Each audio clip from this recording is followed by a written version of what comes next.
Okay, so the second issue that you said was, and I think we can go through these quicker now that we have the basis of how the system works. The second issue you said was nodes collectively reporting the wrong information, but you weren't talking about malicious, right? You were just saying that the nodes were mistaken in this second event. So, like, how can that come about, and how does Supra oracles prevent that?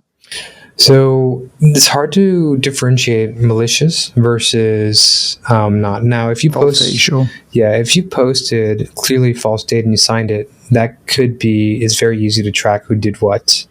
What's harder to identify and to pinpoint the problem is when they delay the posting of the data.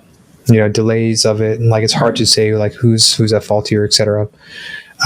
So if you have cryptographically signed false data, that's very easy to pinpoint who has done what wrong, and that is a slashing condition that's easy to pinpoint.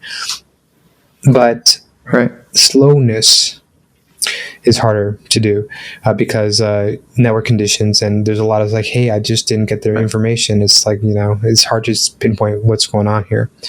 So for liveness failures, we are not actually trying to penalize you for slashing.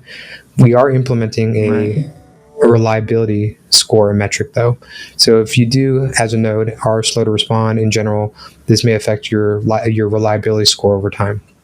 But also, how do we handle liveness failures? And in case nodes are trying to move slowly because they were trying to get their own trades in advance, whatever it might be, we have threshold cryptography.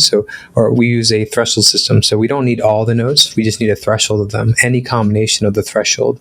So let's suppose that there's 21 or 13 nodes per set. We only need 9 out of 13 to sign.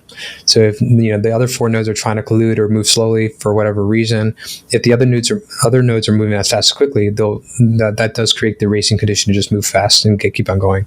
So we don't rely on every single node. We rely on 2/3 plus 1 of the nodes per cluster. Now, that represents one set of nodes. What we call it clans. One clan at the data source. But we're also utilizing multiple data sources. And then the final calculation, let's suppose that it is 21 data sources. We will use 15 of 21 data sources. And also, each of the data sources themselves are 2/3 plus 1.